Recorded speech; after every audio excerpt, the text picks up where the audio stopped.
Hello everyone, and welcome to a Brickformula review of LEGO set 6857, the Dynamic Duo Funhouse Escape. It has 380 pieces for ages 7 to 14, and it's from the Superhero series, brought to you by the DC Universe, and this set retails for $39.99.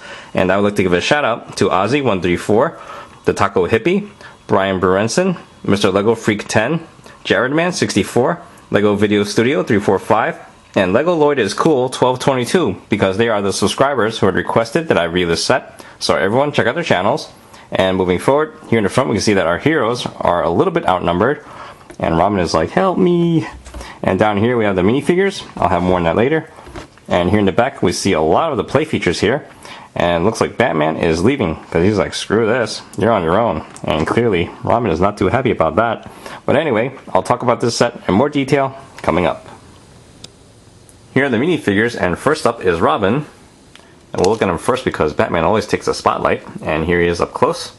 I love it when he's in all red. It's a lot cooler than the green, yellow, and red one with the traffic light colors. And there's the back. And there's his face where he's not talking, no matter how much they beat him up once they have him hanging upside down. And there's his alternate face. Okay, I'll talk.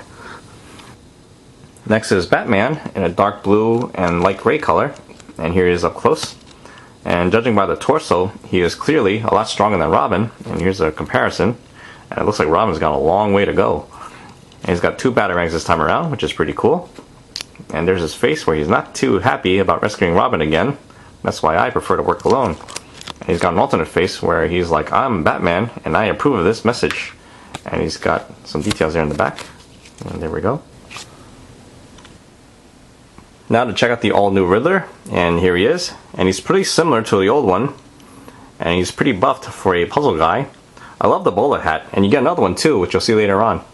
And here's a close look at his face, and that looks like a forced smile. It's as if he's trying to hold in the itchy feeling that he has near the lower question mark. And he comes with a crowbar, which I'm guessing is supposed to be his question mark cane, because you can see some kind of resemblance, even though it's red. And there's the back. Up next is the new Harley Quinn, who looks really similar to the older version. There's very slight differences, and there's her face where it looks like she has an attitude, and there's the back, and she has an alternate face where it looks like she's smiling as if she wants a favor. And finally we'll take a look at the Joker, and here he is. He looks different than the previous version, which I actually have, so here's a comparison. And it looks like the details got better. He actually has a flower on the jacket this time around instead of that yellow cotton ball. And there's a close look at his face. I like how they made his teeth in a beige color, so it looks like he drinks a lot of coffee. And there's the back, and he has an alternate face where he has a really sinister looking smile. And there we go. Before we check out the funhouse, I figured it would be nice to look at the Batcycle first, and here we are. Here's a view from the side, and for the most part it's a pretty simple design. I do love the way they made the back though, because it looks really cool from this angle.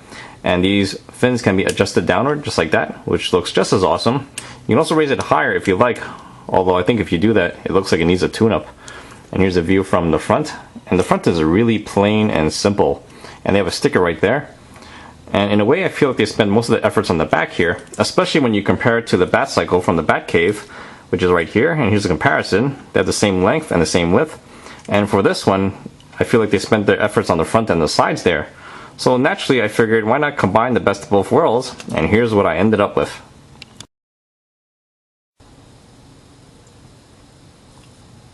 It looks pretty good, right? Although I still wish they gave me a bat pod instead. But anyway, to wrap things up with the Batcycle, here's how you put Batman into the seat. Just make sure his cape goes over the chair, and then you can clip in his hands to the handlebar, and there we go. And then once you do that, just make sure his cape is okay. This way you don't end up permanently folding it. And there we go, not too bad. And now we can let the fun and games begin. And first we'll take a look at the wagon rail, because usually the rail is out of my camera frame. So we'll start here first before moving in for the close-up. And basically here it is. And we have this cute little wagon which has the color theme of Harley Quinn, and here it is all around.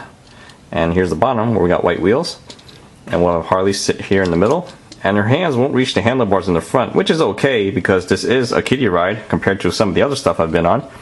And then from here we can have the wagon sit on this plate here, and the wheels won't touch the rail, so you won't have to worry about this thing going down on its own.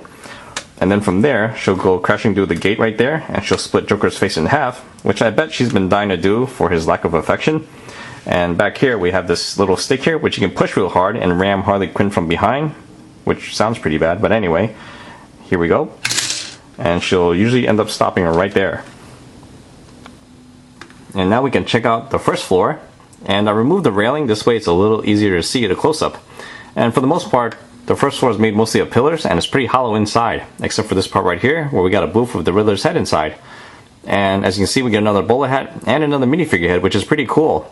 And this is where you make up your own riddle me jokes and knock yourself out. The next thing you'll probably notice is that we do have quite a few stickers here. The Joker's face here is also a sticker as well. And yes, I know mine is starting to peel. And that's really not my fault, because when I opened the box, my sticker sheet was already rolled up like an egg roll. Which I recommend you exchange your set if that happens to you, because it's pretty obvious with the bigger stickers. Take for example this watch out sticker. Now you can watch it peel, see? So that kind of sucks, especially since I spent so much effort to get it all centered and even. So, oh well. Anyway, let's take a look at it all around. Here's a view of the side, and here's the view of the back, and you'll notice that we have quite a few green knobs here, and that's what pretty much controls most of the functions here. This one controls the hammer, and this one is for the moving floor, and I'll have more on that later. Taking a look at this side, you'll notice that with this green knob here, which is actually a stick that you pull out, and that will release the trap floor. So now we'll have a quick demonstration, and right there it says danger ahead, and you have an arrow pointing downward, which I think it should have said danger below, but then again, I don't really see the point of warning somebody when you had intended to screw them over in the first place. But anyway, we'll take Batman for example, and we'll have him stand right here. He really should know better, but let's just say he's having just one of those days, and there we go. Batman go down the hole. Next we'll take a look at the crane, which is a pretty interesting play feature. And right now I have the cable fully extended, and that's as far down as it goes. And basically the way this works is you turn this knob here, and it will raise and lower the cable. And you can raise it about this high, and you can beat up Robin like a punching bag. And if you want, you can always slide open the second floor railing and beat him up here, which is probably a little bit more effective. So poor Robin. It's a good thing his costume's in red, this way it matches the blood. Anyway, if you look on the other side of the crane, you'll notice that we have a gear and a locking mechanism, which is pretty interesting too. It's like a secondary play feature to the crane. And basically you would throw your batarang here, and it will knock this into position, and that will stop the cable from coming down. So why would you do that? Well, this is so that Robin won't fall into this purple barrel of death here, which if you look inside, we have a fish and 2 cans of beer, which actually doesn't sound too bad. I think if they filled up with pee and poo, it would be a little bit more threatening. Assuming Batman survives everything, and I'm pretty sure he will at some point end up at the moving floor section, which is right here, and you'll get a better view once I take away the railing. And there it is. We have 2 studs where you can attach a minifigure to, and we'll attach Batman just for the fun of it. And there we go. And you can control this from the back, as you saw earlier. And you have to do this vigorously just to get him off of there. And there we go. And if that's not enough, you can always bring down the sign on him, which is only attached by 2 studs there, and that should finish him off. Finally, we have now made our way to the hammer. And to get set up, you should bring the hammer up to here. And over here we have a brown stud. And assuming Batman is not watching where he's going, he'll eventually step on something that's round and brown. He really should be careful, because next time he might not be so lucky. Anyway, and then from there, you can swing the hammer, and there we go. Batman's gone. It's not as effective if you attach Batman to, say for example, the 2 studs right before it. And there we go. You're gonna have to really give him a beating just to get him off. And there we go. And now we can move on to the comic book. And here is the comic adventure, and this is issue number 1. And like usual, we have the Catwoman skin in the beginning, followed by the minifigures. And here's where our story begins. It looks like our villains are up to no good, taking care of loose ends. And here comes Batman to the rescue, and with one throw of the Batarang, he does quite a bit of damage. And he knocks that barrel into Riddler, and hits him right in between the legs. That looks like it hurts. Love that expression. I don't think he's going to be walking for a while after that. And here comes Robin, taking care of the hammer, and then he falls down to the trap floor. And then our villains get away, but I guess it's alright, because our heroes are safe and sound, so we have a happy ending. And there we go. And now we can move on to the recommendations. Overall, I say this is a really good set, and I definitely recommend getting it. When it comes to the value, we have a price per piece ratio of 10.5 cents a piece, and we're getting about $34 to $57 worth of parts here, not including the minifigures. Batman just by himself is worth about 9. Harley Quinn and Robin is worth about 11. Joker is about 12, and the Riddler just by himself is about 13 bucks. So clearly, the value is really good with this set, especially since it retails for $40. And when it comes to the play value, I say it's really good too because we do have a lot of play features that you saw earlier. We have the crane, the trap floor, the moving floor, the hammer, the wagon rail, Riddler's booth, and the Batcycle. And plus, it's really refreshing to have a place where the villains can actually do some damage.